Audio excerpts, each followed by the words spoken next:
আর বন্ধুরা দেখো, আমি সেই মনোরম জায়গায় প্রেজেন্ট চলে এসেছি। এই সুন্দর প্রকৃতি পরিবেশে আমি তোমাদের দুটো চারটে কথা বলবো।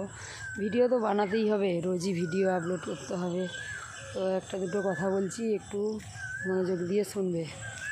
ঈশ্বর যদি তোমাকে অনেক অনেক অনেক কষ্টের মধ্যে রাখে, তাহলে বুঝে যাবে ঈশ্বর তোমার পাশে আছে। কেন জানো? ঈশ্বর হচ্ছে, আমরা জেনে না বুঝে অনেক অনেক অনেক রকমের পাপ করে ফেলি, ঠিক আছে, বা পরজন্মে করে এসেছি।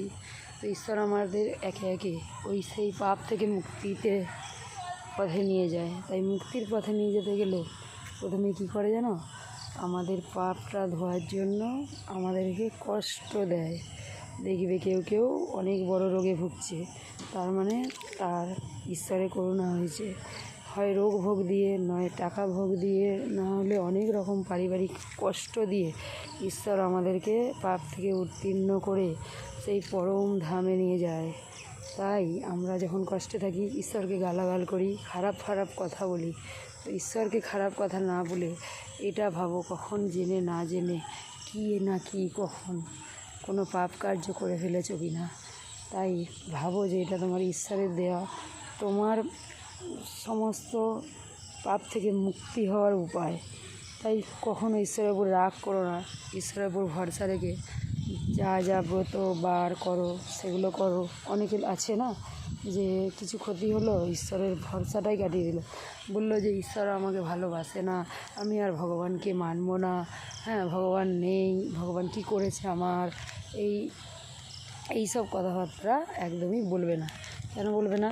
না, ভগবান সবসময় আমাদের পাশেই আছে, তো আমরা শুধু তাকে দেখতে পাই না, ঠিক আছে। আমাদের সমস্ত কাজ উনিই করেন, ঠিক আছে। হ্যাঁ, মানুষের সমস্ত জরা জীর্ণ তাকে কাটিয়ে পরম ধামে যাওয়ার জন্য আমরা এখানে এসেছি, কিন্তু আমরা তার কাজ করতে পারি না। যদি আমরা ঠিকঠাক তার কাজ করতাম তাহলে হয়তো তিনি খুশি হতেন, কিন্তু আমরা তো তার কাজ সম্পূর্ণরূপে করতে পারি না। তো তাই হয়তো উনি আমাদের উপর পরীক্ষা নেন। তাই এই পরীক্ষায় উত্তীর্ণ হও সবাই, আর সবাই ঈশ্বরের ভরসায় থাকো, ঠিক আছে। কোনো ভাবো না যে ঈশ্বর আমাদের ক্ষতি করছে, এরকম ভেবো না। ঈশ্বর সবসময় তোমার পাশে আছে, ঠিক আছে। ঈশ্বর, আমরা দেখো, আমরা জন্মেছি আমাদের জরা জীর্ণ যত রকমের আছে ভোগ করতে। আমার যদি শরীরে খারাপ থাকে, ডক্টর দেখাচ্ছি ভালো হচ্ছে না, তাহলে জানবে যে সে মহান ঈশ্বর আমাকে এই ভোগটা দিয়েছে, এই দুর্ভোগটা দিয়েছে।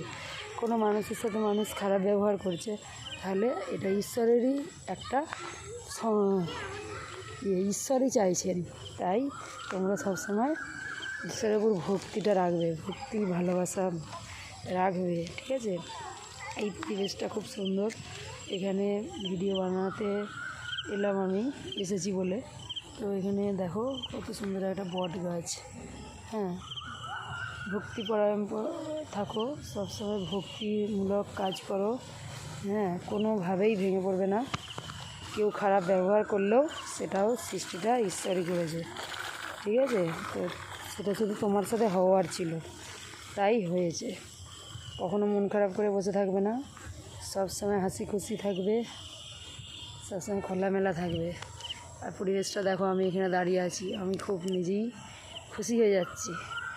আর দেখো পরিবেশটা তোমরা সবাই দেখো, কী সুন্দর লাগছে, দেখো চারিদিকটা কত সুন্দর দেখাচ্ছে।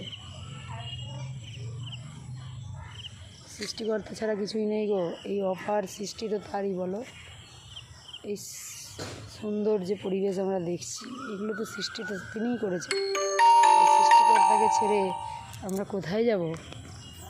ফেসবুকে আসছো কাজ করতে, সবাই সবাইকে ভালোবাসা দাও, সবাই সবার পাশে থাকো, হ্যাঁ, সবার ভিডিও দেখো, হ্যাঁ, তাহলে সবাই খুব খুশি হবে।